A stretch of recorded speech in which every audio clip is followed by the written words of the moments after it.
ग्राफीय विधि हल करने से पहले आपको यहाँ पे जो भी इक्वेशन दे रखी होगी उसको ये चेक करना पड़ेगा, क्या उस समीकरण का हल जो निकलेगा वो कौन सा हल है, एक हल है, अनेक हल है या कोई हल नहीं है। तो इसकी कंडीशन है, ठीक है। जैसे मेरे पास है कोई एक हल हो तो वहां पर आपका a1 अपॉन में a2 बराबर नहीं होना चाहिए b1 अपॉन में b2। अगर उन समीकरणों के युग्म के आपका a1 अपॉन में a2 b1 अपॉन में b2 नहीं आता है तो उसका एक हल होगा। जैसे एग्जांपल देख लेते हैं, मेरे पास क्वेश्चन दे रखा है 3x plus 4y plus 6 equal to 0, पहला क्वेश्चन इक्वेशन है, और दूसरा है 2x plus 5y plus 7 equal to 0। अब इसमें हम चेक करेंगे क्या ये कंडीशन लागू है या नहीं है। तो पहले a1 अपॉन में a2 यानी कि 3/2, फिर दूसरा b1 अपॉन में b2 4/5। क्या ये दोनों वैल्यू आपस में बराबर है? नहीं, ये बराबर नहीं है। तो जब आप इसे ग्राफीय विधि से हल करोगे तो इसका एक ही आंसर निकलेगा। और ये तो बेटा देखो, जब यहाँ पे कोई एक हल होगा तो वहां पे आपकी इन समीकरण का जो लाइन होगी यानी कि रेखा बनेगी वो कहीं ना कहीं उसको एक जगह काटेगी, मतलब ओनली वन टाइम इसको कट करेगी। और जहां भी वो कट करेगा वो एक्स वाई आपका यूनिक सॉल्यूशन यानी कि अद्भुत आंसर होगा। जब एक हल होता है तो वहां पे जो रेखा है वो इस तरीके से काटेगी। ये जरूरी नहीं है वो ऐसे काटे बेटा, वो कहीं पे भी आपको एक पॉइंट ऑफ व्यू पे काटेगी। तब ये रेखा एक दूसरे को क्रॉस करती हैं और आपका एक हल निकल के आता है, ठीक है। ओके, अब इसका सेकंड है बेटा, रेखिक समीकरण के अनेक हलों। अनेक हल का मतलब जिसके बहुत सारे सॉल्यूशन होते हैं। वहां पे कंडीशन होती है बेटा कि a1 अपॉन में a2 बराबर है b1 अपॉन में b2 बराबर होगा c1 अपॉन में c2। अगर तीनों के तीनों जो आपके गुणक हैं मतलब ए बी सी जो है आपस में बराबर हो जाते हैं तो उस समीकरण के अनेक हल होंगे। एग्जाम्पल देख लेते हैं बेटा, मेरा क्वेश्चन है 2x plus 4y plus 8 equal to 0, और एक और इक्वेशन दे रखी है 4x plus 8y plus 16 equal to 0। अब इसको हम बात करते हैं a1 अपॉन a2 करके। तो a1 अपॉन a2 मतलब 2/4 बराबर है 4/8 बराबर है 8/16। आप कहोगे ये बराबर नहीं है, नहीं बेटा, ये परिमेय संख्या है, उसको हमें काटना होगा। आप काटते हैं तो 2 एकम 2, 2 दूनी 4, तो कितना आ गया 1/2 बराबर 4 एकम 4, 4 दूनी 8, तो कितना आ गया बेटा 1/2। फिर इसको काटते हैं 8 एकम 8 दूनी 16, कितना आ गया 1/2। तो तीनों वैल्यू बराबर है इसके अंदर, तो इस समीकरणों के युग्म का अनेक हल होगा। और वहां बेटा क्या होता है कि वहां जो भी आपकी पहली इक्वेशन की लाइन होगी उस लाइन पर दूसरी इक्वेशन की लाइन भी उसी के ऊपर ही जा रही होगी, मतलब इन दोनों की जो रेखा है वो एक ही है। अब ये जो आप इस लाइन की बात कर रहे थे वहां पे एक जगह कट कर रहा था दो लाइन, और यहाँ पर वो के ऊपर एक ही जा रहा है।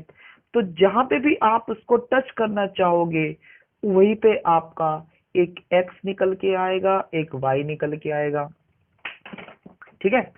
देखो जितने भी मैंने बिंदु बनाए हैं उस पर हर पर आपका एक्स वाई होगा, समझ रहा है, हर पॉइंट ऑफ पे इसका एक्स वाई होगा। इसका मतलब ये हुआ कि यहां पर आपके बहुत सारे हल होंगे, समझ आ गया। अब कोई हल ना हो, अब कोई हल ना हो मतलब वहां पे कोई भी एक भी हल नहीं होना चाहिए, तो वो कैसी कंडीशन होगी, a1 अपॉन में a2 बराबर होगा b1 अपॉन में b2 के, परंतु बराबर नहीं है c1 अपॉन c2 के। अगर ऐसी कोई लाइन होती है तो वहां पर ये जो रेखा है वहां पे कोई हल नहीं होगा। अब कोई हल का मतलब, एक एग्जांपल लेते हैं, 3x plus 4y plus 6 equal to 0, एक ले लिया 6x plus 8y plus 8 equal to 0। अब चेक करते बेटा, 3/6 बराबर 4/8 बराबर 6/8। जब मैंने इसको काटा तो ये हो गया 1/2। इसको काटा 4 एकम 4 दूनी 8, ये भी हो गया 1/2। इसको काटा 2 तिया 6 और 2 चौक 8, ये है 3/4। यहाँ पे ये दोनों वैल्यू तो बराबर है पर ये वैल्यू बराबर नहीं है, मतलब इसका कोई हल नहीं होगा। कोई हल कब होता है? जब आपके ग्राफ में कोई भी दो रेखा आपस में समांतर जाती हैं, मतलब जो एक दूसरे को कभी भी ना मिले, वहां पर हम कहते हैं कोई हल नहीं होगा। ये ऐसी भी जा सकती है और बेटा ऐसी भी जा सकती है, मतलब दोनों रेखा के बीच में समांतर होगा, मतलब ये समांतर रेखा होती है। तो एक इसका हिंट ये भी देख सकते हो कि इसकी समांतर रेखा होती है बेटा, ठीक है ना, रेखाएं होती हैं, दोनों समीकरण की समांतर रेखाएं होंगी। यहाँ पर आपका कोई हल नहीं होगा, ठीक है। अब हम बात करते हैं बेटा ग्राफीय विधि का हल निकालना। ग्राफीय विधि का हल निकालना, ग्राफीय विधि का हल कैसे निकालते हैं, ये मैंने 9वीं क्लास में भी आपको समझा दिया था चैप्टर 4 के अंदर हल निकालने के लिए। तो उसका लिंक भी मैं आपको इस वीडियो के नीचे डाल दूंगा ताकि आपको समझ में आ जाए। फिर भी यहाँ पे आपको देख ली कैसे हल करते हैं। आपकी फॉर्मेशन होती है A x plus B y equal to C में, या A x plus B y plus C equal to 0, इनमें कोई भी एक फॉर्म में आपको क्वेश्चन दे सकता है, ठीक है। तो अब मैंने क्वेश्चन ले लेता हूं। मैंने मान लिया कि 3x plus 4y equal to 12, इसको ग्राफीय विधि में किस तरीके से हल किया जाता है। तो मैं यहाँ पर 9वीं क्लास से थोड़ा डिफरेंट करना चाहता हूँ। तो अगर आपको कोई प्रॉब्लम हो तो आप मुझे कमेंट बॉक्स में कर देंगे, मैं इसकी दूसरा मेथड भी कर दूंगा। बट मैं यहाँ पर आपको कुछ इजी मेथड कराना चाहता हूँ ताकि आपका क्वेश्चन जल्दी भी हो जाए और आसान से भी हो जाए। 9वीं क्लास में हम 3 सॉल्यूशन कर रहे थे, यहाँ पे हम 2 सॉल्यूशन से भी आंसर निकाल सकते हैं, ठीक है। कैसे? पहले हम पुट करते हैं बेटा x बराबर 0। पहले x बराबर 0 रखा तो क्या हुआ, 3 bracket 0 plus 4y equal to 12। किसी की भी गुणा 0 से करते हैं 0 बन जाता, तो वैल्यू बचेगी 4y इक्वल टू 12 और y बराबर हो जाएगा 4 से कटने के बाद 3, 4 एकम 4, 4 तिया 12, ठीक है। अब दूसरा, अब क्या करें, पुट करें y इक्वल टू 0। अब दूसरी कंडीशन है कि अब y इक्वल टू 0 रख के देखो। समीकरण ये थे मेरे पास, तो ये हो जाएगा 3x प्लस 4 0 इक्वल टू 12। ये 3x तो 3x रहेगा और ये 4y 0 बन जाएगा, 0 का मान होता नहीं है, दैट इज 12। 3 से मैंने 12 काट दिया, 3 चौक 12, तो x बराबर आ गया 4। तो इस विधि के अंदर जब मैंने x 0 माना था तो y 3 आया था, और जब मैंने y 0 माना था तो x 4 आया था। तो ये वाला पैटर्न जो है वो आसान पड़ेगा आपको ग्राफीय विधि में, बट आप अपने टीचर से पूछ के ये बता देना कि ये मेथड आपको अलाउड है या फिर मुझे दूसरा मेथड कराना है। तो आप मुझे कमेंट कर देना, मैं आपको नई वीडियो बनाकर भेज दूंगा एक नए मेथड से। वरना आप 9वीं वाला एक पैटर्न देख लेंगे, 9वीं की जो मैं वीडियो बनाई है उसका लिंक देख लेंगे, तो आपको ग्राफीय विधि समझ में आ जाएगी कैसे बनाई जाती है। हम रेखा चित्र पे कैसे निरूपित करते हैं वो देखते हैं बेटा। आपका पॉइंट है 0 3 4 0, यानी कि जब x 0 है तो y कितना है 3। अब देखो x 0 यहाँ पर है पूरी लाइन पे, y 3 ये रहा, तो एक तो ये बन गया वाला पॉइंट आपका बेटा। और दूसरा है जहाँ पे x आपका 4 है, दिख रहा आपको, और y कितना है 3 है। अब x 4 है, y 0 है, x 4 ये रहा बेटा। तो इन दोनों पॉइंटों को आप इस स्केल की सहायता से एक रेखा खींच देंगे, ठीक है बेटा। अब ये आपका ग्राफ बन गया है, इनका नाम रख देंगे, दैट इज 4 to 0 और इसका है 0 to 3। और यहाँ पे समीकरण बना देंगे। समीकरण क्या थी हमारी, 3x plus 4y equal to 0, 3x plus 4y equal to 0। इस तरीके से आपको सॉल्व करना है, ठीक है।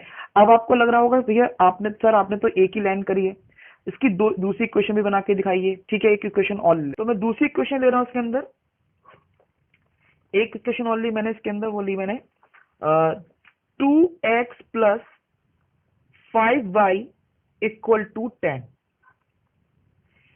इसमें पहले x बराबर 0 रखूंगा तो ये हो जाएगा बेटा पूरा 0, तो 2 0 प्लस 5 बाई इक्वल टू 10, तो ये बिकम 0, तो 5 by equal to 10 by 5 that is 2।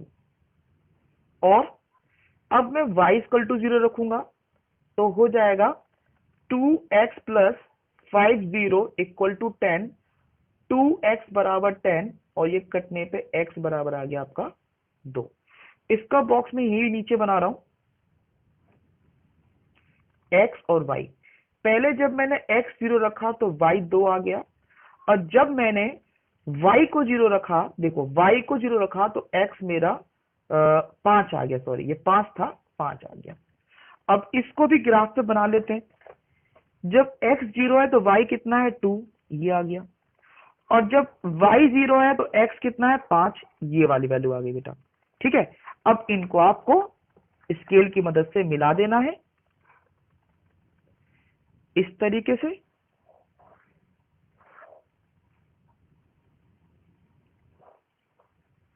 Okay, अब यहां पे तो नाम रख देंगे हम, इसका है 0 to 2, और इसका जो नाम है वो है 5 और 0। यहां पे इसका समीकरण का नाम लिख देंगे जो कि है 2x plus 5 by equal to 10। ये दोनों पॉइंट यहां पे टच करे हैं, इसका मतलब इसका एक हल है। समझ आ गया? ये आपकी बेटा ग्राफ भी दी है। अब हम इसकी एक्सरसाइज 3.1 और 3.2 करेंगे। और कोई भी अगर आपको प्रॉब्लम है इस सॉल्यूशन में तो प्लीज कमेंट बॉक्स पे जाकर मुझे कमेंट कर देंगे, और कोई सलाह भी देना चाहते हो तो आप सलाह भी दे सकते हो। Thanks for watching this video. If you like that, please like, share.